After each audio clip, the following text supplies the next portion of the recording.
Hello students, welcome to global online. This is Ankita Sood. Paper one preparation में आज हम research aptitude का quick revision series आपके लिए लेकर आए हैं, जिसमें अगले 60 मिनट्स के अंदर हम कंप्लीट इस यूनिट को कवर करने वाले हैं। जितने भी इंपॉर्टेंट एंड रिपीटेड टॉपिक्स हैं उन पर हमारा मेजर फोकस रहेगा, ताकि आप सभी स्टूडेंट्स आसानी से एग्जामिनेशन में अच्छा स्कोर कर सकें। पेपर वन के फाइनल रिवीजन के लिए 30 डेज कंप्लीट कोर्स में लेकर आई हूँ, जहां पर स्टूडेंट्स डेली लाइव लेक्चर्स के साथ आपका 100% सिलेबस एग्जामिनेशन से पहले पूरा करवा दिया जाएगा। इस कंप्लीट कोर्स में आपको वीडियो लेक्चर्स रिकॉर्डेड फॉर्मेट में भी मिल जाएंगे, जहां पर एग्जाम के लेवल के हिसाब से आपकी तैयारी करवाई जाती है। फुल सिलेबस मॉक टेस्ट है, जिसमें 30 मॉक टेस्ट इंग्लिश में और 30 हिंदी में आपको मिल जाएंगे। एग्जाम से पहले इन मॉक टेस्ट को अगर आपने अटेम्प्ट कर लिया तो गारंटी है कि आप 100 में से पेपर वन में 80 प्लस स्कोर कर सकते हो। एंड सबसे ज्यादा इंपॉर्टेंट है ये 5000 प्लस एमसीक्यू क्वेश्चन बैंक, जिसमें यूनिट वाइज क्वेश्चंस को अरेंज किया गया है। एंड यकीन रखिए कि इस सीरीज के बाहर से एक भी क्वेश्चन आपको एग्जामिनेशन में देखने को नहीं मिलेगा। एंड सबसे अच्छी बात ये है कि 50% ऑफ इस न्यू बैच के लिए हम आपको दे रहे हैं। आप सभी को कोई भी डाउट्स है या ज्यादा इन्फॉर्मेशन चाहिए तो गिवन नंबर्स पर कॉन्टैक्ट कर लीजिए, लेकिन उससे पहले फ्री वीडियोस और मॉक टेस्ट को जरूर अटेम्प्ट करना, जो कि आपको ग्लोबल ऑनलाइन ऐप पर मिल जाएंगे। ऐप डाउनलोड करने के बाद स्टोर सेक्शन पर आपको सर्च बार में कोर्स का नाम लिखना है। इस तरीके से आपको कोर्स मिलेगा। जैसे ही आप कंटेंट पर जाते हो, आपके सामने फ्री वीडियोस है। सेपरेट मेरा कोर्स है, जहां पर आप देख सकते हो कितने ज्यादा मॉक टेस्ट है। जितने भी क्लासेस रहते हैं उनके पीडीएफ आपको यहाँ पर मिल जाएंगे। नोट्स आपको अलग से बनाने की जरूरत नहीं पड़ेगी। एंड ये जो भी वीडियोस हैं ये बहुत सिंपल लैंग्वेज में बनाए गए हैं। एग्जाम ओरिएंटेड तैयारी करने में आपको बहुत ही ज्यादा हेल्प कर सकते हैं।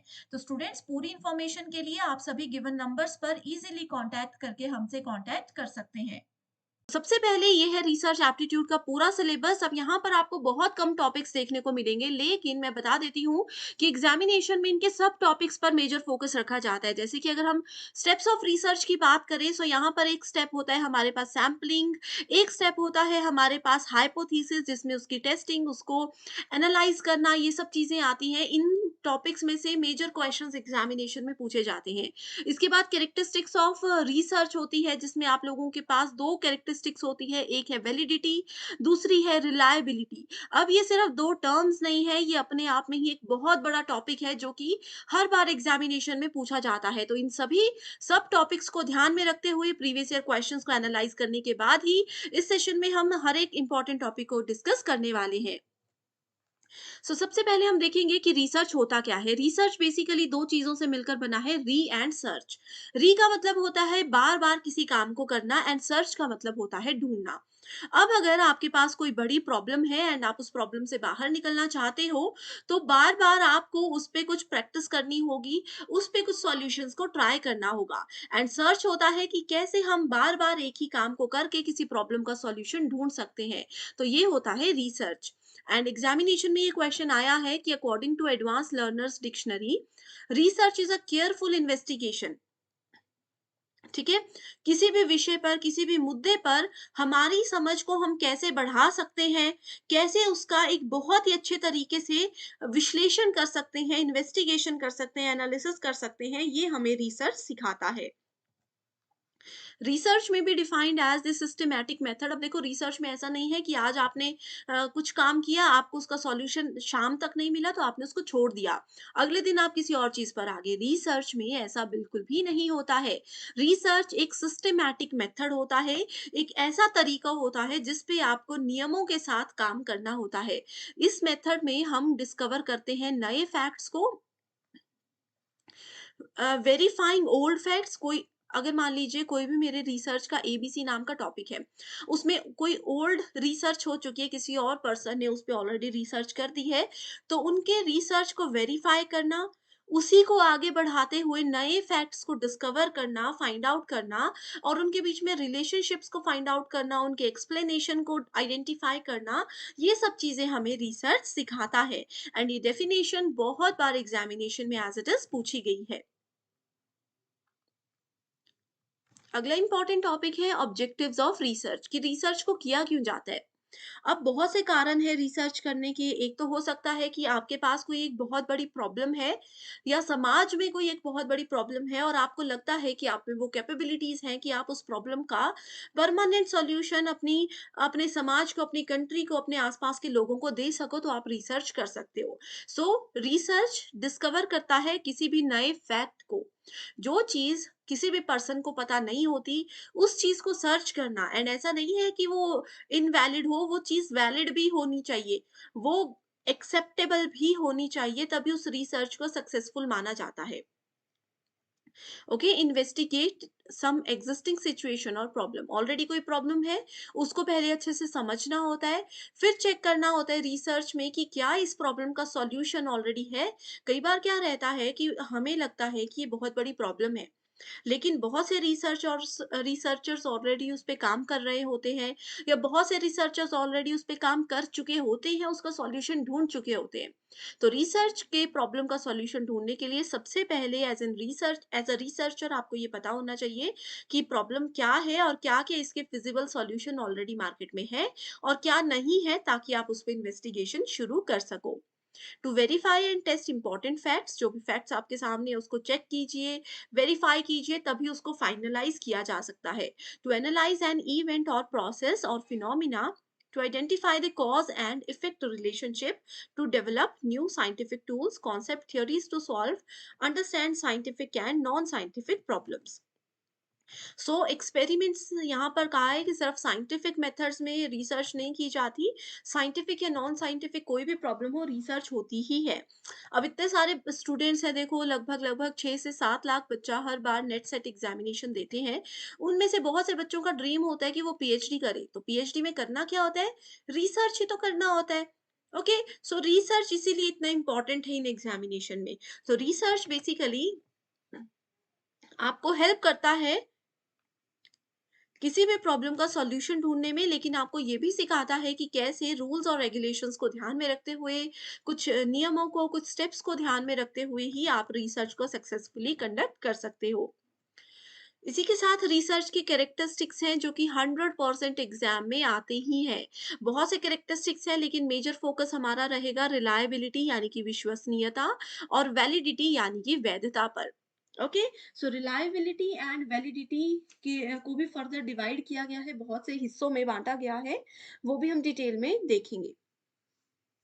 सो बाकी है ऑब्जेक्टिविटी, एक्यूरेसी, कि जो भी आप रिसर्च कर रहे हो, मान लीजिए रिसर्च के दौरान आपका कोई रिजल्ट 9.16 आ गया, आपने क्या किया, उसको 10.0 कर दिया कि 9 और 10 में क्या डिफरेंस है। तो ये आपको एक्यूरेसी को फॉलो करना होता है कि अगर आपका जो एग्जैक्ट रिजल्ट आया है, आप उसी को फॉलो करो। क्रेडिटेबिलिटी, कि अगर आप कहीं से किसी और का डेटा यूज़ कर रहे हो तो उनको क्रेडिट ज़रूर देना चाहिए। जर्नलाइज़ेबिलिटी, की जनरल सामान्यीकरण, सामान्य चीज़ों पर फ़ोकस रखना चाहिए, ना कि डायरेक्टली आप एडवांस चीज़ों पर चले जाओ। एम्पिरिकल रिसर्च, ये रिसर्च का एक टाइप है जिसको हम आगे देखेंगे। कंट्रोल्ड फैक्टर्स, कि रिसर्च में ऐसा नहीं है कि तुक्के में ही आप सैंपल्स कलेक्ट कर लो, तुक्के में ही हाइपोथेसिस कर लो, तो कंट्रोल आपका होना चाहिए अपने फैक्टर्स पर, अपने डिसीजंस पर। साथ ही लॉजिकल होता है और ये रेप्लिकेबल भी होता है। आप सभी स्टूडेंट्स को पेपर वन में हेल्प करने के लिए एक फ्री टेलीग्राम ग्रुप में लेकर आई हूँ। Ankita Sood paper one NET SET preparation नाम से आप इसको सर्च कर सकते हैं। एंड स्टूडेंट्स, इस ग्रुप की खास बात ये है कि आपको कोई भी गाइडेंस चाहिए, आप कोई भी सवाल मुझसे पूछना चाहते हो, तो डायरेक्टली मुझसे यहाँ पर कांटेक्ट कर सकते हैं। साथ ही जो भी मेरी क्लासेस रहती हैं, उनके पीडीएफ्स और लिंक्स आपको मिलते रहेंगे, ताकि आपकी कोई भी क्लास मिस ना हो। एंड बहुत आसानी से आप सभी पेपर वन में एटलीस्ट 100 में से 80 प्लस स्कोर कर सकें। तो आपके प्रॉपर गाइडेंस के लिए ये चैनल बहुत इंपॉर्टेंट है, इसको ज़रूर आप सबको फ्री में जॉइन कर लेना है। तो सबसे पहले यहाँ पर हम बात करेंगे रिलायबिलिटी एंड वैलिडिटी की। सो देखो, रिलायबल होता है विश्वसनीय। अब आप लोग अगर रिसर्च कर रहे हो, तो आप अपने रिसर्च को रिलायबल कैसे बनाओगे? इससे हम क्या करते हैं, अपने रिसर्च की क्वालिटी को चेक करते हैं।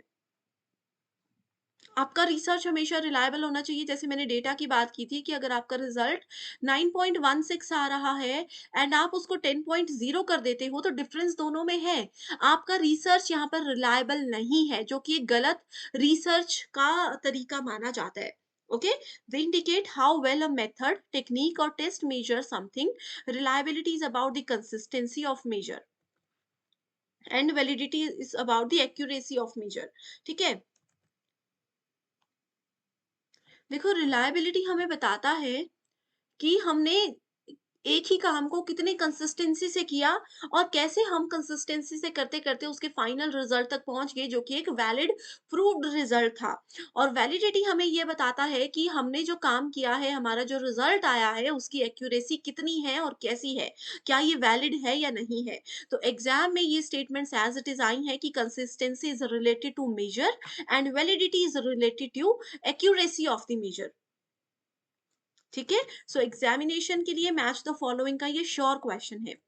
आगे आप देख सकते हो इनके जो टाइप्स होते हैं रिलायबिलिटी और वैलिडिटी के, यहाँ से भी क्वेश्चंस आते हैं और मैच द फॉलोइंग टाइप के क्वेश्चंस आते हैं। Reliability refers to how consistently a method measure something, कितनी कंसिस्टेंसी के साथ कोई भी, कितनी लगातार आप लोग किसी काम को अगर कर रहे हो और आप किसी चीज को मेजर कर रहे हो, ये आपको रिलायबिलिटी बताती है। The clarity and precision of data collection process are essential for the reliability of the research. कि जब आप देखो रिसर्च के लिए डेटा कलेक्ट करना होता है, उसके अलग अलग मेथड्स होते हैं जो हम आगे देखेंगे। कितनी क्लैरिटी से और कितनी स्पष्टता के साथ और कितनी सटीकता के साथ आप लोग उस डेटा को कलेक्ट कर रहे हो, वो बताता है आपके डेटा की रिलायबिलिटी, आपके रिसर्च की reliability. So, if the data collection process is unclear or imprecise, then the data that is collected will be unreliable. अगर आपको लगता है, मान लीजिए आप अपने रिसर्च के लिए डेटा कलेक्ट कर रहे हैं एंड उसके लिए आपको खुद को भी श्योरिटी नहीं है, ठीक है, आप लोगों को लोगों से, पब्लिक से इंटरव्यू लेने हैं, उनके व्यूज पूछने हैं किसी रिसर्च को लेकर, एंड आपने गलत ऑडियंस को ही उठा लिया। आपको पूछना है कि मान लीजिए कि सोशल मीडिया का क्या इम्पैक्ट है हमारे न्यू जनरेशन पर, और आप चले गए किसी और ही पर्सन के पास, आप चले ही गए न्यू पर्सन के पास, तो ऐसे क्या होगा, आपकी रिलायबिलिटी गलत होगी। अगर आप गलत डेटा कलेक्ट करते हो, गलत सैंपल को सिलेक्ट करते हो, तो डेफिनेटली आपका रिसर्च कभी भी रिलायबल नहीं होगा। तो अब एक रिसर्च को टेस्ट करने के साथ साथ अब हमें रिलायबिलिटी को भी टेस्ट करना होता है कि क्या हम डेटा सही कलेक्ट कर रहे हैं, क्या हमारा रिसर्च सही डायरेक्शन में जा रहा है या नहीं। तो उसके लिए 3 मेथड्स होते हैं। पहला है टेस्ट रीटेस्ट, इंटररेटर और इंटरनल रिलायबिलिटी। अब टेस्ट रीटेस्ट के नाम से पता चल रहा है कि एक बार टेस्ट किया, हमें सेटिस्फेक्शन नहीं हुई तो वापस टेस्ट कर लिया। तो सेम टेस्ट ओवर टाइम, कुछ कुछ देर के बाद हम सेम टेस्ट को रिपीट अगर करेंगे, that is called test retest. Interrater होता है same test conducted by different people. अब एक टेस्ट अगर हमने मान लीजिए 8 से 10 साल के बच्चों पे किया, सेम टेस्ट अगर हम लोगों ने 20 से 21 साल के लोगों पर किया, और सेम टेस्ट हमने 40 प्लस की एज वाले लोगों के साथ किया, और इस चीज को बोला जाता है इंटररेटर। अगला है इंटरनल। डिफरेंट, ये क्या होता है, the individual items of a test. ठीक है, इंटरनल रिलायबिलिटी इसको बोला जाता है, बहुत इंपॉर्टेंट है इसको टेस्ट करने के ये तरीके। नेक्स्ट आ जाता है वैलिडिटी। सो रिसर्च की वैलिडिटी हमें क्या बताती है, वैधता क्या बताती है। और देखो, आप लोग बोलते हो ना, आप लोगों ने मोबाइल में रिचार्ज करवाया कि वो उसकी वैलिडिटी 28 डेज है, तो वैसे ही रिसर्च आप कर रहे हो, क्या ये रिसर्च का जो सॉल्यूशन है आपका, वो लंबे समय तक हमें किसी बड़ी प्रॉब्लम से बाहर निकाल रहा है, या फिर ये टेम्परेरी सॉल्यूशन है, आपने सिर्फ इसीलिए किया है कि आपको जस्ट रिसर्च करना था। तो validity refers to how accurately a method measures what it is intended to measure। एक मेथड को आप कितनी ईमानदारी के साथ, कितने सही तरीके से कर रहे हो, एंड जिस चीज के लिए वो मेथड आप यूज कर रहे थे, क्या वो आपको उसी बात का बेस्ट सॉल्यूशन दे रहा है या नहीं दे रहा, that is called validity of a research. It refers to how well the result among the study participants represent true findings among similar individuals outside the study। Okay, so validity के भी 3 types होते हैं, वैसे तो और भी हैं, लेकिन मेजर फोकस हमारा 3 पर रहता है। कंस्ट्रक्ट वैलिडिटी, कंटेंट वैलिडिटी और क्राइटेरियन वैलिडिटी। ओके, इससे पहले मैं आपको एक चीज और बता देना चाहती हूँ। रिलायबिलिटी बेसिकली 2 टाइप की भी होती है। इंटरनल रिलायबिलिटी होती है और दूसरी होती है एक्सटर्नल रिलायबिलिटी। ठीक है, इंटरनल क्या होता है, the extent to which a measure is consistent with itself. एक मेजर जो अपने आप तक ही सीमित रहता है, that is called internal validity. External होता है कि अगर एक से दूसरे को प्रभाव पड़े, एक में अगर हम कोई चेंजेस करते हैं तो दूसरे पे अगर उसका प्रभाव पड़ता है, उसको एक्सटर्नल वैलिडिटी कहते हैं। अब यहाँ पर हमने जो टेस्ट, रीटेस्ट और इंटररेटर पढ़ा, ये दोनों ही आपके क्या है, एक्सटर्नल वैलिडिटी के टाइप है। एंड इंटरनल वैलिडिटी का टाइप होता है split half. Split half method exam में बहुत बार आता है। स्प्लिट हाफ क्या होता है? किसी भी चीज को दो हिस्सों में बांट देना, स्प्लिट हाफ, आधे आधे में उसको दो हिस्सों में बांट लेना। It measures the extent to which all parts of the test contribute equally to what is being measured। अलग अलग सबको मेजर करके इनका फिर सॉल्यूशन निकाला जाता है। जैसे हम रिलायबिलिटी के साथ यहाँ पर वैलिडिटी की भी बात कर रहे थे। वैलिडिटी में सबसे पहले आ जाती है कंस्ट्रक्ट वैलिडिटी।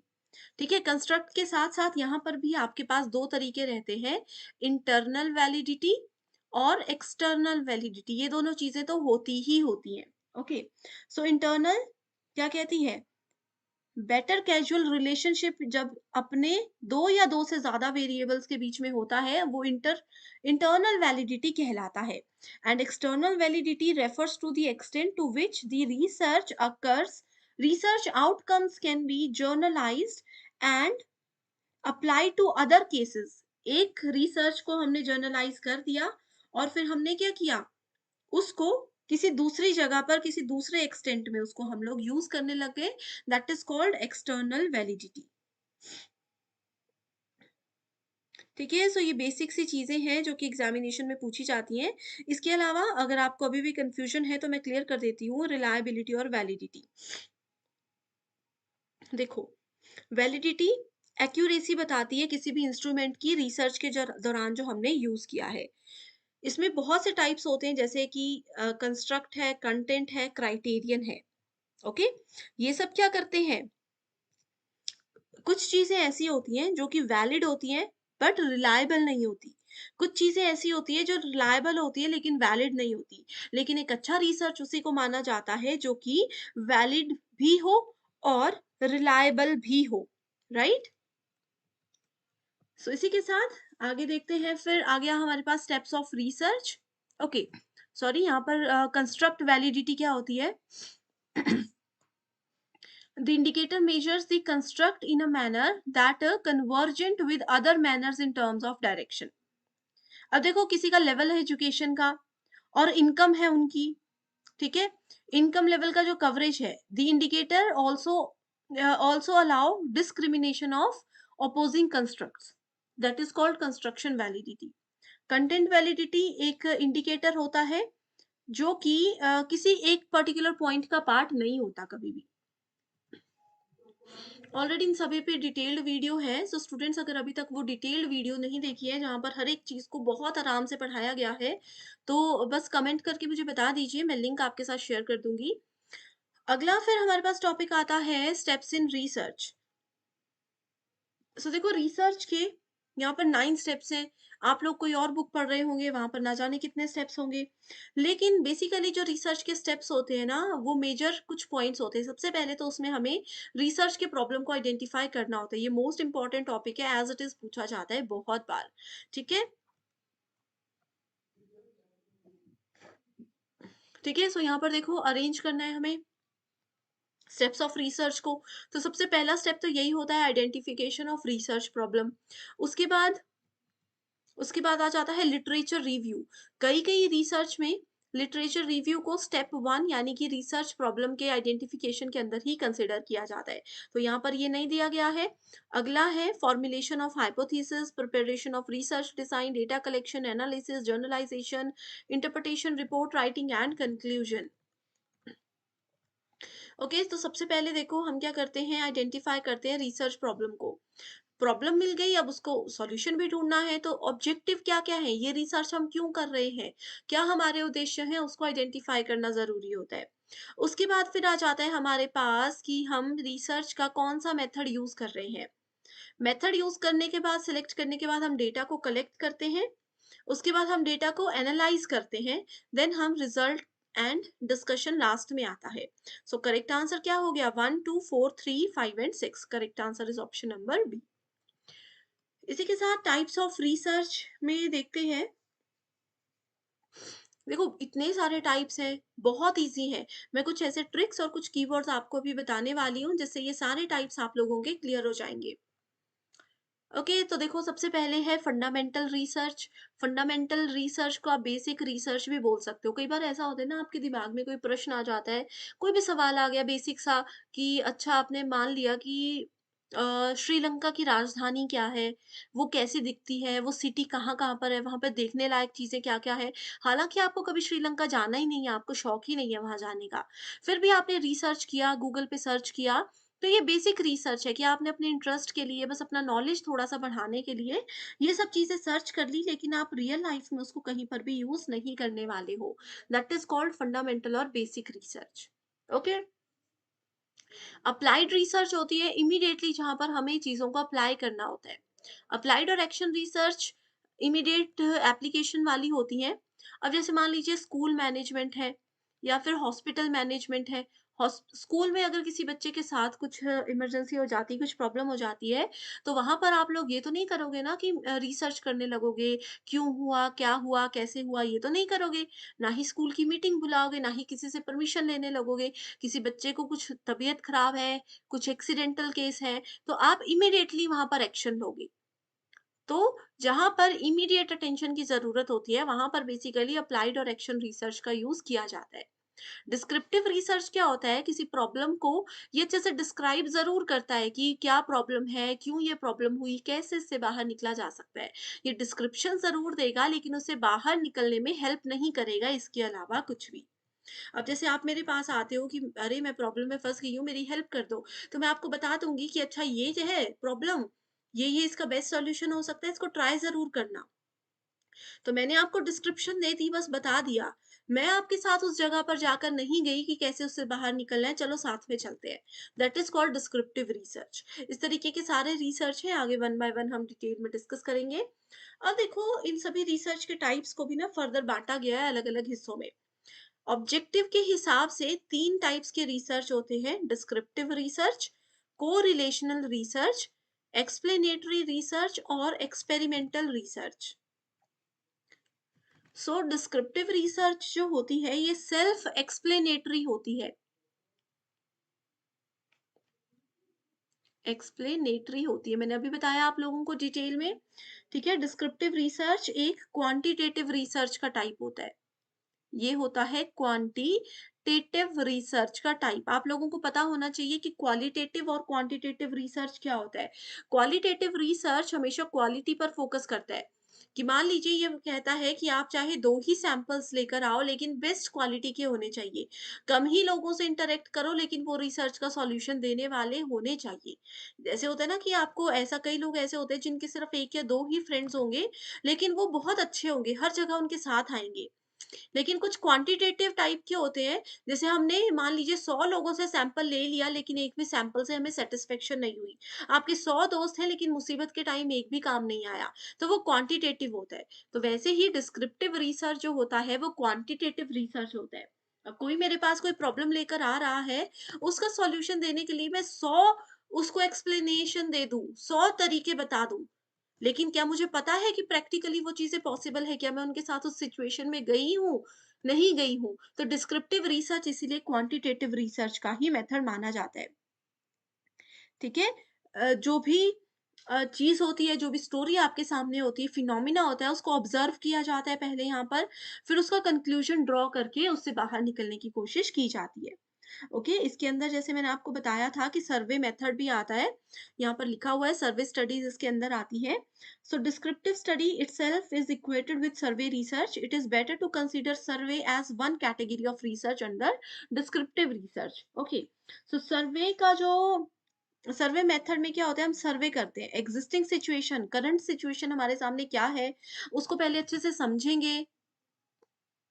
ठीक है, उस कंडीशन को एनालाइज करेंगे, फिर हम यहाँ पर उसको डायग्नोज करते हैं प्रॉब्लम को कि एग्जैक्ट प्रॉब्लम क्या है, उसका पूरा सर्वे होगा। अब आप बोलते हो ना कोई भी काम करना है पूरा सर्वे करते हैं चलो इसका, तो उसकी पूरी कुंडली निकाली जाती है, हम सिंपल लैंग्वेज में ये बोल सकते हैं कि क्यों हुआ, कैसे बाहर निकला जा सकता है, पहले इसमें क्या-क्या हो चुका है, फिर जाके किसी कंक्लूजन पर पहुँचा जाता है। एंड कोरिलेशनल स्टडी जो है ये क्या करती है? किसी भी इंडिपेंडेंट और 2 डिपेंडेंट या 2 इंडिपेंडेंट कोई भी वेरिएबल्स हो सकते हैं, उनके बीच में रिलेशनशिप बता करके ही कंक्लूजन तक पहुँचने में लोगों को मदद करती है। सो कोरिलेशनल रिसर्च इसको कहा जाता है। आगे अगर आप लोग देखोगे तो कोरिलेशनल रिसर्च को भी 2 हिस्सों में डिवाइड किया गया है। पहला है हमारे पास 3 हिस्सों में है ex post facto, historical, analytical. Ex post facto क्या होता है कि कोई भी इंसिडेंट अगर हो जाता है उसके बाद हमें पता लगता है और उसके बाद हम रिसर्च करते हैं। अभी रिसेंटली आपने देखा होगा बहुत जगह पर अर्थक्वेक बहुत ज़्यादा आ रहे हैं, बहुत ज़्यादा भूकंप आ रहे हैं। तो भूकंप आने के बाद वहाँ पर रिसर्च हो रही है कि ये भूकंप क्यों आया? इतना भयंकर भूकंप हर कुछ-कुछ घंटे के बाद आता था, इसका क्या कारण था? वो एक्स पोस्ट फैक्टो में आता है। अब जैसे रिसेंट देखो एक करंट अफेयर की वीडियो में मैंने आपको बताया था कि अंटार्कटिका के रीजन में ओज़ोन लेयर पतली हो रही है, जिसकी वजह से अंटार्कटिका को नुकसान पहुँच सकता है। तो वो ऑलरेडी पतली हो चुकी है, वो नुकसान पहुँचा चुकी है। उसके बाद हमें पता चला, उसके बाद यहाँ पर साइंटिस्ट ने रिसर्च शुरू किया, that is taken under the category of x post facto research. अगला है हिस्टोरिकल रिसर्च। हिस्ट्री क्या होता है? जो चीज़ें ऑलरेडी हो चुकी हैं, ठीक है? उन्हीं चीज़ों को हिस्ट्री में जो इंसिडेंट हो चुके हैं, उन चीज़ों को उठा करके ही उनको डिटेल में पढ़ा जाए, उसके पीछे और कई राज़ और कई कारण ढूँढे जाएँ, that is called historical research. Then we have analytical research. Analytical research हमेशा फैक्ट्स एंड इंफॉर्मेशन जो ऑलरेडी हमारे पास अवेलेबल होती हैं उनको ही एनालाइज करके कंक्लूजन ढूंढने में हमें मदद करता है। अब जैसे हिस्टोरिकल रिसर्च है, हिस्ट्री में ऑलरेडी चीजें हो चुकी हैं, बुक्स पढ़ लो, कुछ भी पढ़ लो, बहुत सा डेटा है। अब उन्हीं सब डेटा को कलेक्ट करके एनालाइज करके अगर आप रिसर्च करके कुछ नया निकाल लेते हो तो उसको एनालिटिकल रिसर्च बोला जाता है। अगला है एक्सप्लेनेटरी रिसर्च। जब भी कोई रिसर्च शुरू होती है, तो रिसर्च के बिल्कुल शुरुआती समय में एक्सप्लेनेटरी रिसर्च को कंडक्ट करवाया जाता है, ठीक है? ये किसी भी उस एरिया रिसर्च के एरिया को एक्सप्लोर करने में हमें हेल्प करता है, उसको एक्सप्लेन करने में हमें हेल्प करता है कि क्या है, क्यों है, कैसे यहाँ पे प्रॉब्लम हुई है, ये सब चीज़ें। एंड इसमें हमेशा स्मॉल स्केल स्टडी का ही इस्तेमाल किया जाता है। अगला आ जाता है हमारे पास एक्सपेरिमेंटल रिसर्च। सो एक्सपेरिमेंटल रिसर्च क्या करता है? कैजुअल रिलेशनशिप फाइंड आउट करता है। ये बनाया ही इसलिए गया है ताकि ये 2 या 2 से ज़्यादा वेरिएबल्स के बीच में कैजुअल रिलेशनशिप हमें फाइंड आउट करने में मदद कर सके। ठीक है? इसमें जितने भी इंडिपेंडेंट यानी कि आज़ाद वेरिएबल्स होते हैं उसको मैनिपुलेट भी किया जाता है। एक्सपेरिमेंटल रिसर्च की कैरेक्टरिस्टिक्स में भी हमेशा लिखा गया है कि मैनिपुलेशन इसकी एक सबसे इम्पोर्टेंट कैरेक्टरिस्टिक होती है। चीज़ों को कंट्रोल करके रखना इसकी एक कैरेक्टरिस्टिक होती है। चीज़ों का रिफ्लेक्सिव नेचर इसमें रहता है, जो कि बहुत ही ज़्यादा इम्पोर्टेंट है। ओके? अगला है हमारे पास classification of research on the basis of application. So application के बेसिस पे डिवाइड किया जाता है, फंडामेंटल एंड अप्लाइड ऑलरेडी हम डिस्कस कर चुके हैं। फंडामेंटल रिसर्च जो है वो ज़्यादातर एकेडमिक्स में यूज़ की जाती है, जनरल अपने नॉलेज को बढ़ाने के लिए यूज़ की जाती है। एंड अप्लाइड रिसर्च प्रैक्टिकली कैसे किस चीज़ को कहाँ पर यूज़ किया जाए, वो होती है। एग्ज़ाम में जो क्वेश्चन आता है वो ये है कि एक फंडामेंटल रिसर्च क्या है? ये एक्सटेंसिव रिसर्च होती है और अप्लाइड रिसर्च आपके पास इंटेंसिव रिसर्च होती है। ओके, सो इसके लिए फिलहाल इतना ही काफी है। अगला है इंडक्टिव एंड डिडक्टिव। इंडक्टिव क्या होती है? चलो डिडक्टिव है पहले। सो डिडक्टिव डिडक्ट करना, डिडक्ट मतलब कम करना, तो ऊपर से नीचे की ओर। डिडक्टिव होती है एक टॉप डाउन अप्रोच जिसमें हम अपर लेवल से नीचे के लेवल की ओर आते हैं। इसको सिंपल लैंग्वेज में आप लोग जनरल टू स्पेसिफिक अप्रोच भी बोल सकते हो, ठीक है? यानी कि स्टार्ट हम हाइपोथेसिस से करते हैं, उसके बाद उसको एक्सेप्ट करना है या रिजेक्ट करना है, उस पर आते हैं। वहीं अगर हम इंडक्टिव की बात करें, तो ये आपके पास होती है बॉटम बॉटम अप अप्रोच, ठीक है? बॉटम अप अप्रोच होती है जो कि आपको स्पेसिफिक से जनरल की ओर लेकर जाती है। स्पेसिफिक चीज़ से जनरल चीज़ों की ओर ले जाकर ये आपको हेल्प करती है। सो इंडक्टिव एंड डिडक्टिव का कॉन्सेप्ट बहुत इंपॉर्टेंट है, ये लॉजिकल रीजनिंग में भी आता है। ओके, नेक्स्ट रिसर्च की कैटेगराइजेशन है structured and unstructured. So structured approach जो होती है रिसर्च में, ये बेसिकली क्वांटिटेटिव होती है। इसको नोट कर लीजिए, ये होती है क्वांटिटेटिव। ये क्वांटिटेटिव मेथड होती है। एंड अनस्ट्रक्चर्ड जो होता है ये आपका क्वालिटेटिव होता है। मैं एक ही चीज आपको शुरुआती दिनों से कहती आ रही हूँ कि आपको सबसे पहले रिसर्च में क्वालिटेटिव और क्वांटिटेटिव को पढ़ना है, और इन दोनों के अंदर कौन कौन से रिसर्च के टाइप्स आते हैं उनको पढ़ना है। इससे आपके 90% क्वेश्चंस तो डायरेक्टली सॉल्व हो जाएंगे। ठीक है, सो अगर क्वांटिटेटिव क्वालिटेटिव का मीनिंग पता है तो आप स्ट्रक्चर्ड अनस्ट्रक्चर्ड ऑटोमेटिकली सही ढूंढ सकते हो। ओके, सो इसी के साथ अगला है research basis on the process. So qualitative research के टाइप्स यहाँ पर दिए हैं एंड क्वांटिटेटिव रिसर्च है। क्वालिटेटिव बेसिकली एक अप्रोच होती है। It's not just a method to conduct a research. Qualitative research is basically inductive. ये एक इंडक्टिव मेथड होता है एंड इसमें स्पाइरल भी होता है। स्पाइरल का मतलब क्या होता है? जैसे ये है, इस लेवल से शुरू हुए और इस तरीके से जो चीजें रन होती है वो स्पाइरल होता है, कि उसी लेवल पर हम बार बार आ रहे हैं लेकिन थोड़ा थोड़ा ऊपर जाते हुए। सो स्पाइरल होता है क्वालिटेटिव रिसर्च नेचर में, तो इसी तरीके से ये काम करता है। इसमें हमेशा क्वालिटेटिव में याद रखिए, एक पर्सन जब भी रिसर्च शुरू करता है तो ये हमेशा ऑब्जर्वेशन के साथ अपना काम शुरू करता है एंड खत्म किसके साथ करता है? थियोरेटिकल पोजीशन के साथ करता है। यानी कि ये हमेशा काम करता है स्पेसिफिक टू थ्योरी के ऊपर बेस्ड होता है। तो ये क्वालिटेटिव है एंड इसके जितने भी नीचे टाइप्स दिए गए हैं ये सब भी सेम रूल्स को फॉलो करते हैं। दूसरा टाइप आ जाता है हमारे पास क्वांटिटेटिव। सो क्वांटिटेटिव मैंने आपको क्या बताया? ये डिडक्टिव रिसर्च होता है।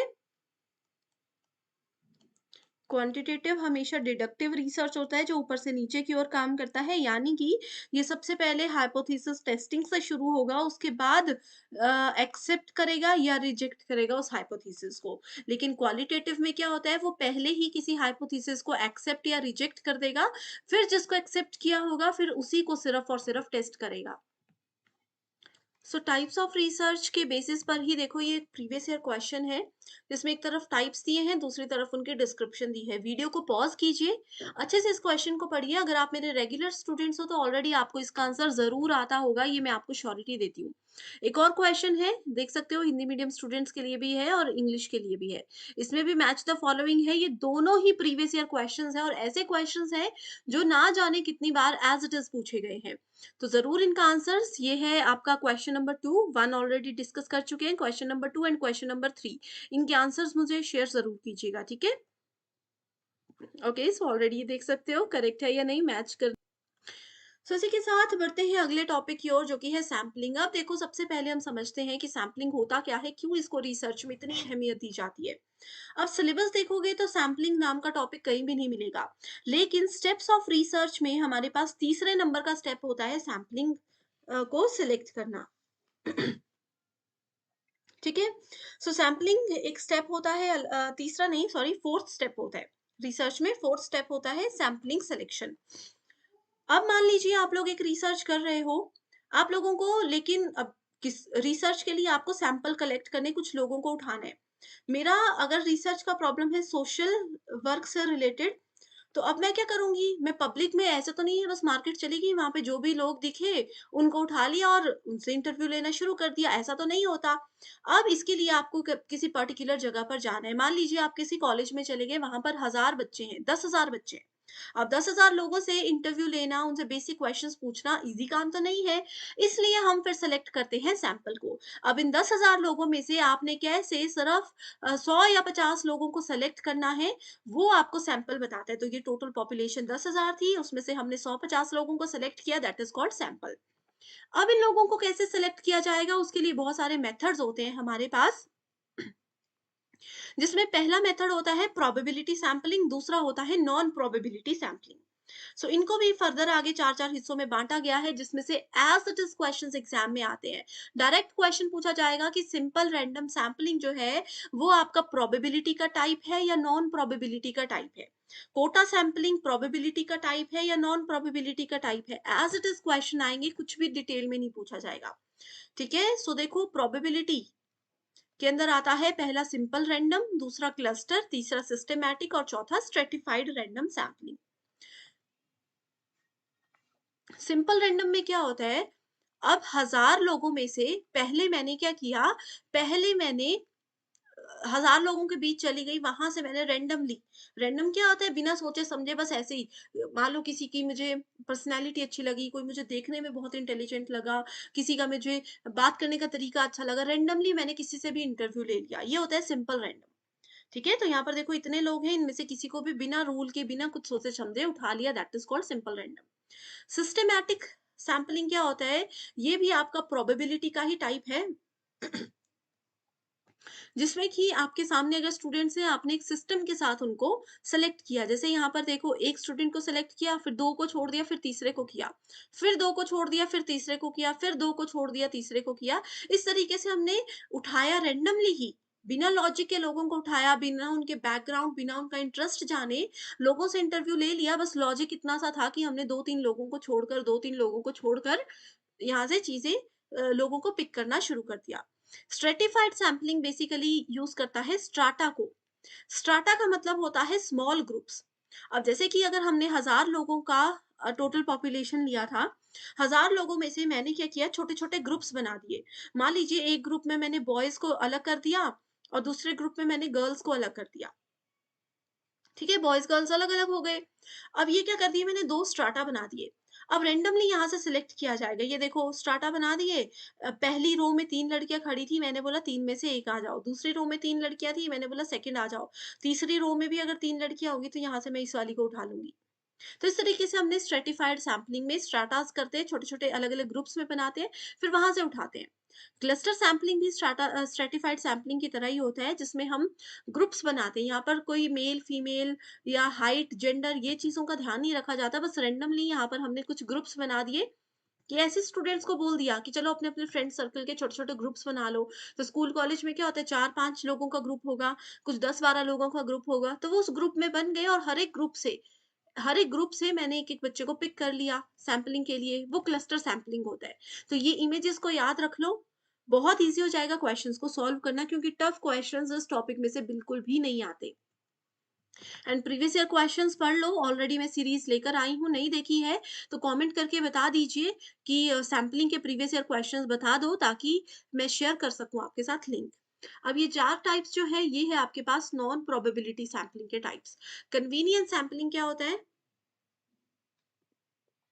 कन्वीनियंस सैंपलिंग में मान लीजिए लोग हैं, उसमें से हमने टॉप स्टूडेंट्स को सेलेक्ट कर लिया। टॉप स्टूडेंट्स को सेलेक्ट कर लिया, ठीक है? जैसे कन्वीनियंस मेरे हिसाब से मुझे जो कन्वीनिएंट लगे, देखो, टॉप भी छोड़ो, कन्वीनियंस क्या होता है? अपने हिसाब से जो ईज़ीएस्ट लग रहा है। मैं स्टेज पे खड़ी हूँ, मैंने बोला कि चलो किसी को भी सेलेक्ट करना है, ऐसे करो, जो पहली रो के 10 लोग हैं, आप सब आ जाओ। कन्वीनियंस था, मुझे भी था, उनको भी था। पीछे से किसी को बुलाती तो उनको आगे स्टेज तक आने में समय लगता। That is called convenience sampling. Voluntary response sampling, voluntary, अब जैसे मैंने मान लीजिए किसी स्कूल कॉलेज में जाकर अनाउंसमेंट कर दी कि मैं कंप्यूटर साइंस में आर्टिफिशियल इंटेलिजेंस से रिलेटेड एक रिसर्च कर रही हूँ। तो जो-जो स्टूडेंट्स को इससे रिलेटेड नॉलेज है, जो-जो इसके लिए मुझे रिव्यूज़ देना चाहते हैं, अपना नॉलेज शेयर करना चाहते हैं या क्वेश्चंस पूछना चाहते हैं, तो वो आ सकते हैं। तो वॉलंटरी, अपनी इच्छा से कोई भी स्टूडेंट आगे आकर मुझसे बात कर सकते हैं, इस सैंपल का एक हिस्सा बन सकते हैं। पर्पसिव सैंपलिंग होता है, जिसमें एक पर्पस होता है। अब मान लीजिए कि मेरा रिसर्च है हिस्ट्री से रिलेटेड, हिस्टोरिकल रिसर्च है, हिस्ट्री मेरा सब्जेक्ट है, ये मान लो। अब यहाँ पर पर्पसिवली मैं सिर्फ और सिर्फ उन्हीं स्टूडेंट्स को सेलेक्ट करूँगी जिनका बैकग्राउंड हिस्ट्री है, या जो हिस्ट्री सब्जेक्ट में बहुत ज़्यादा इंटरेस्टेड है, जिनको इसके बारे में काफ़ी ज़्यादा नॉलेज होता है। तो पर्पस है हमारा, हम उसी फील्ड से रिलेटेड स्टूडेंट्स को उठाएँगे। एंड लास्ट आ जाता है स्नोबॉल सैंपलिंग, जिसमें आप देख सकते हो कुछ ग्रुप्स क्रिएट कर दिए गए हैं, सब ग्रुप्स बना दिए गए हैं एंड उस तरीके से वहाँ से स्टूडेंट्स को पिक किया जाता है उनके इंटरेस्ट के अकॉर्डिंग, उनकी रिक्वायरमेंट और नॉलेज के अकॉर्डिंग। ठीक है, सो सैम्पलिंग पर डिटेल्ड वीडियो ऑलरेडी है, यहाँ पर देख सकते हो, इस वीडियो के ऊपर आपको लिंक मिल जाएगा। उसमें हर एक चीज़ को और भी ज़्यादा डिटेल में डिस्कस किया गया है। अगला टॉपिक आ जाता है फिर हमारे पास हाइपोथेसिस। सो हाइपोथेसिस भी रिसर्च का ही एक स्टेप्स का सेक्शन आ जाता है। हाइपोथेसिस आप लोगों को सिलेबस में कहीं भी नहीं मिलेगा, लेकिन बहुत इंपॉर्टेंट टॉपिक है। हाइपोथेसिस का मतलब होता है परिकल्पना। अब आप लोग मेरे पास आए कि मैम एक प्रॉब्लम में फंस गई, इससे बाहर निकलने का सॉल्यूशन दो। तो मैंने बोल दिया कि अच्छा ये काम करो, आप बाहर निकल सकते हो, ये ट्रिक भी कर सकते हो, या फिर ऐसे करो, ये काम कर लो, जरूर आपको सॉल्यूशन मिल जाएगा। ये परिकल्पना थी। मैं कभी इस प्रॉब्लम में नहीं फँसी, बस मैंने आपको मदद करने के लिए कुछ रैंडम गेस किए, ठीक है? वैसे ही रिसर्च प्रॉब्लम से बाहर निकलने के लिए भी हमें कुछ ना कुछ रैंडम गेस करने पड़ते हैं, ताकि हमें उस प्रॉब्लम का सॉल्यूशन मिल सके। हाइपोथेसिस में अब रैंडम गेस कर लिया वैसा तो नहीं है, आप किसी प्रॉब्लम में हो, आपको सब दोस्तों ने कुछ-कुछ आइडिया दे दिया कि ऐसा-ऐसा कर लो, ईज़ी हो जाएगा। ऐसा तो नहीं है अब आप सबकी ट्रिक ट्राई करोगे। आप सुनोगे सबसे, लेकिन उसके बाद उस पे थोड़ा-सा विचार तो करोगे ना, खुद से सोचोगे कि अच्छा ये काम अगर करूँगा, गलत ना फँस जाऊँ, ये काम अगर करूँगा, हो सकता है सॉल्यूशन मिल ही जाए। इस काम को करने में तो सोचने में भी रिस्क है, तो इसको पहले ही रिजेक्ट कर दिया। तो हाइपोथेसिस भी ऐसा ही होता है। हाइपोथेसिस को आपने एक्सेप्ट करना है या फिर उसको रिजेक्ट करना है, ये एक रिसर्चर के हाथ में होता है। Okay, hypothesis testing use sample data to make inference about properties of a population study. Hypothesis को टेस्ट करना भी इंपॉर्टेंट है एंड दो टाइप के हाइपोथेसिस होते हैं, नल और ऑल्टरनेटिव। एंड दो टाइप के एरर्स होते हैं इसमें, टाइप 1 एरर और टाइप 2 एरर। ठीक है, अगर गलत कंक्लूजन हो जाता है, देखो दो स्टेटमेंट्स हैं और हमें पता है कि ये दोनों कंडीशन से हम किसी गलत रास्ते पर पहुंच जाएंगे, रॉन्ग पाथ हम सिलेक्ट कर लेंगे, तो वो क्या हो जाता है, एरर हो जाता है। सो टाइप 1 और टाइप 2 एरर से पहले हाइपोथेसिस के टाइप्स देख लेते हैं। नल हाइपोथेसिस को H0 के नाम से जाना जाता है और अल्टरनेटिव को HA के नाम से जाना जाता है। ठीक है। Null hypothesis states that there is no significant relationship between variables. कोई भी रिलेशनशिप नहीं है। अगर हम बोलते हैं A और B दोनों मेरे लिए तो बराबर हैं, लेकिन नल हाइपोथेसिस बोलता है कि A कभी भी B के बराबर हो ही नहीं सकता। मैं बोलूंगी कि राम और श्याम दोनों का बिल्कुल बराबर नॉलेज है, इक्वल लेवल पर है दोनों। ये नल हाइपोथेसिस बोलेगा कि इनका नॉलेज कभी भी सेम हो ही नहीं सकता। दोनों में चाहे छोटा सा डिफरेंस होगा, लेकिन होगा जरूर। This should be rejected during hypothesis testing. तो नल हाइपोथेसिस को हम जब रिसर्च हाइपोथेसिस की टेस्टिंग चल रही होती है, तो उस समय एक्सेप्ट या रिजेक्ट भी कर सकते हैं। अगर हम नल हाइपोथेसिस को रिजेक्ट कर रहे हैं, इसको अगर हम रिजेक्ट कर रहे हैं, तो 100% श्योरिटी है कि हम ऑल्टरनेटिव हाइपोथेसिस को एक्सेप्ट ही करेंगे, क्योंकि इसके अलावा हमारे पास कुछ भी दूसरा ऑप्शन नहीं है। ऑल्टरनेटिव ये बोलता है कि हमेशा दो या दो से ज्यादा वेरिएबल्स के बीच में कुछ ना कुछ रिलेशनशिप होता ही है, कि ए बी के बराबर होगा ही होगा, चाहे 100% नहीं होगा, 10% सिमिलैरिटीज होंगी, लेकिन होंगी जरूर। ये कहता है ऑल्टरनेटिव हाइपोथेसिस, जिसको सिंपली रिसर्च हाइपोथेसिस भी बोला जाता है। Hypothesis testing is main concept of which of the type of research? So experimental research में सबसे ज्यादा hypothesis testing को use किया जाता है। अब देखो ये है हाइपोथेसिस और अल्टरनेटिव हाइपोथेसिस, H1 या HA बोला जाता है इसको, और नल को H0 बोला जाता है। अगर एक रिसर्चर ने क्या किया, नल हाइपोथेसिस को रिजेक्ट कर दिया एंड ऑल्टरनेटिव हाइपोथेसिस को एक्सेप्ट कर दिया, एंड ऑल्टरनेटिव को एक्सेप्ट कर दिया, तो कौन सा एरर यहाँ पर होगा, तो यहाँ पर टाइप 1 एरर होगा। ठीक है, when a null hypothesis is true and you rejected. अगर मान लो एक कंडीशन ऐसी थी, एक डिसीजन आपके लाइफ का ऐसा था जो कि आपके लिए सही था, ट्रू था, लेकिन आपने ना जाने किस वजह से उसको रिजेक्ट कर दिया, उस डिसीजन की ओर गए ही नहीं, तो आपने कर दिया टाइप 1 एरर। एंड वहीं दूसरी तरफ अगर एक डिसीजन आपके लिए बिल्कुल गलत था, लेकिन आपने किसी भी रीजन की वजह से उस डिसीजन को एक्सेप्ट कर लिया, तो ये हो गया आपका टाइप 2 एरर। तो ये दो टाइप के एरर्स होते हैं, ठीक है, ये देखो हाइपोथेसिस नल हाइपोथेसिस है ये, और ये अल्टरनेटिव हाइपोथेसिस है। नल हाइपोथेसिस को फेल टू रिजेक्ट करना था लेकिन किया नहीं, तो टाइप 1 एरर आ गया, और रिजेक्ट कर दिया तो टाइप 1 नहीं तो टाइप 2 एरर।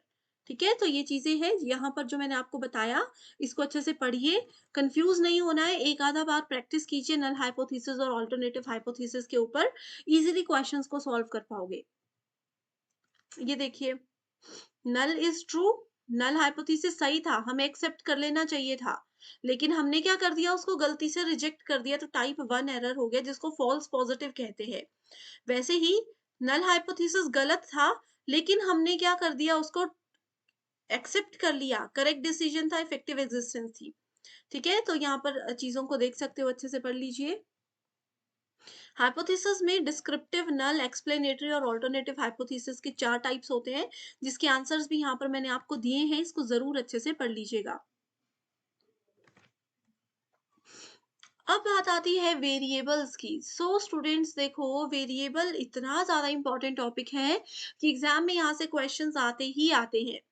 पहले नहीं आते थे, अभी रिसेंट अगर हम 2023 में देखो, मार्च में पेपर हुआ, जून में पेपर हुआ, इसमें 2 शिफ्ट्स हुई हैं।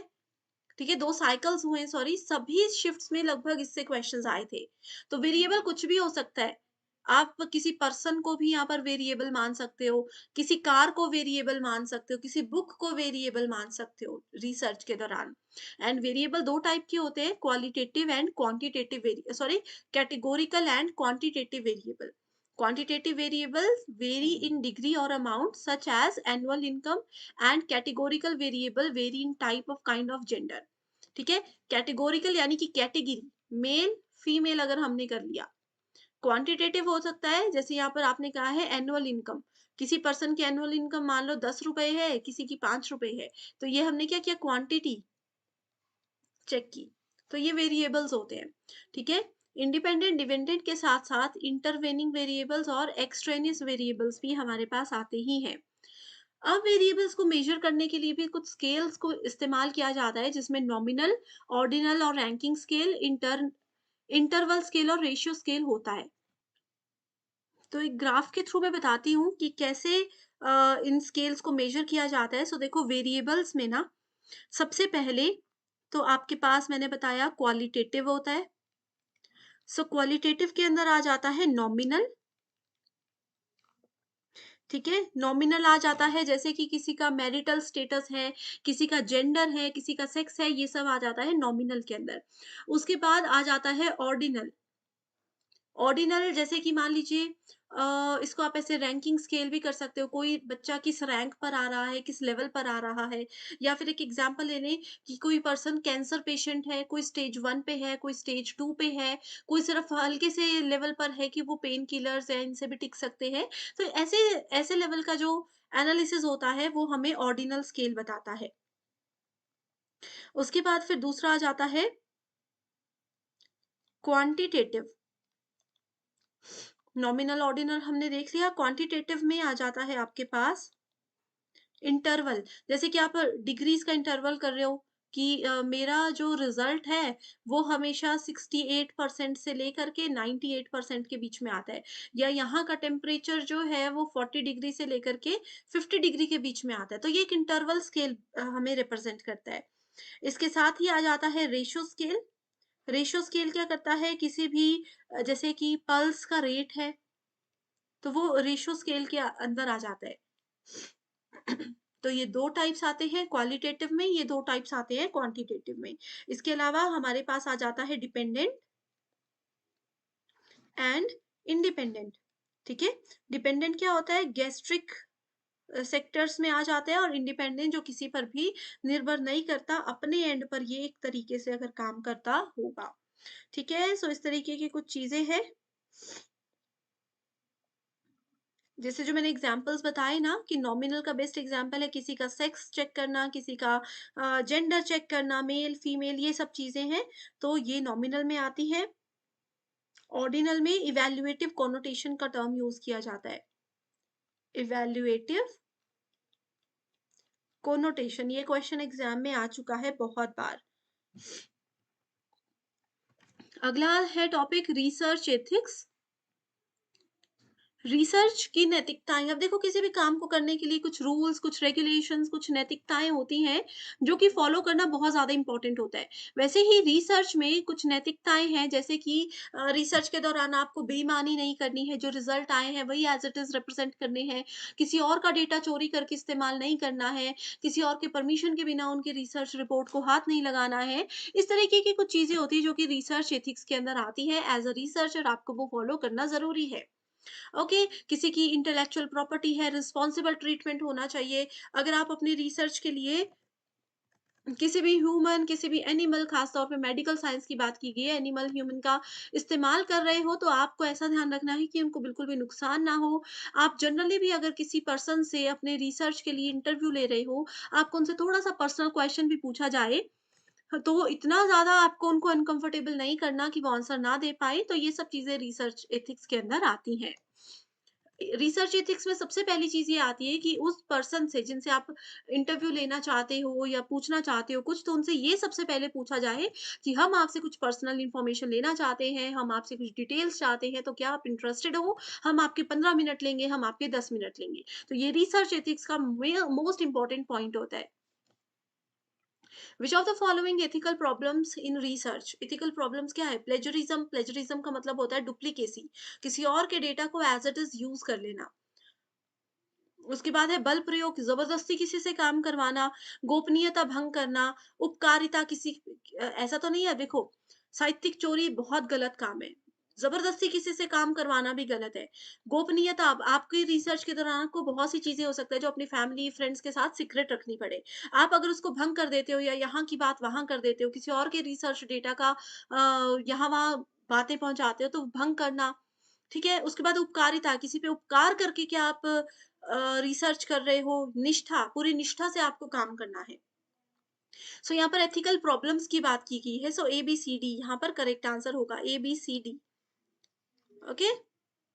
ABC ओनली, डी भी होगा, बेनिफिशियंस, ठीक है? उपकारिता, यहाँ पर किसी पे आप उपकार नहीं कर रहे हो।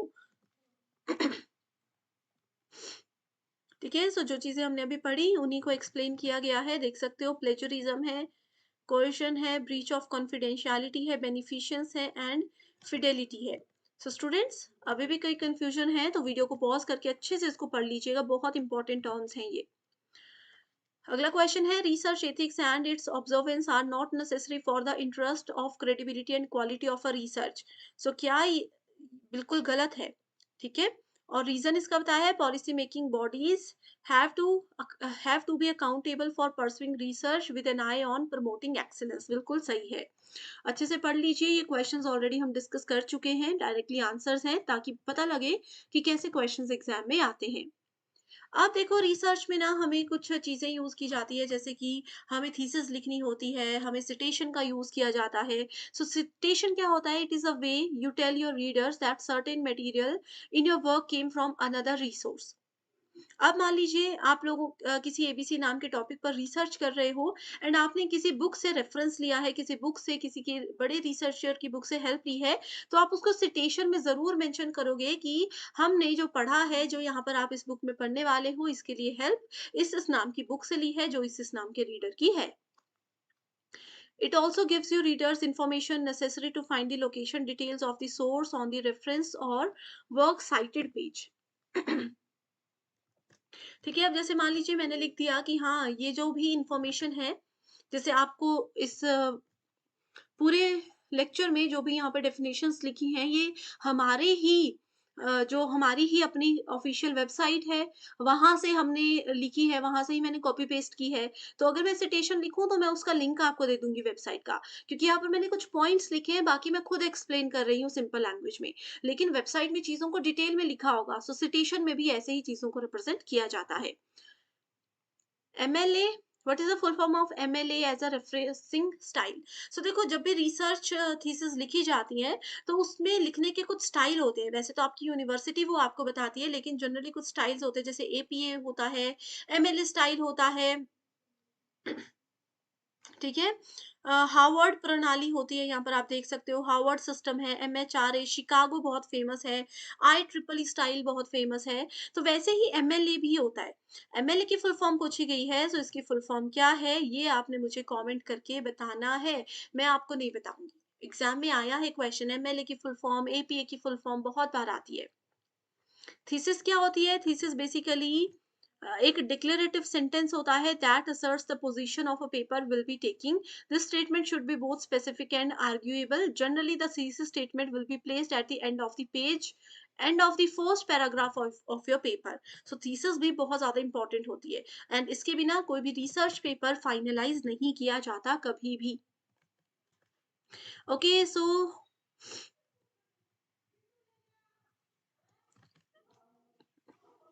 समटाइम्स नोन एज थीसिस, जिसको कि कभी कभी डिसर्टेशन भी बोला जाता है। सो कभी भी डिसर्टेशन एंड थीसिस हो तो परेशान नहीं होना, दोनों एक ही चीजें हैं। डिसर्टेशन जो होता है वो अंडर ग्रेजुएट और पोस्ट ग्रेजुएशन डिग्री के समय मैक्सिमम यूनिवर्सिटीज काम करती हैं,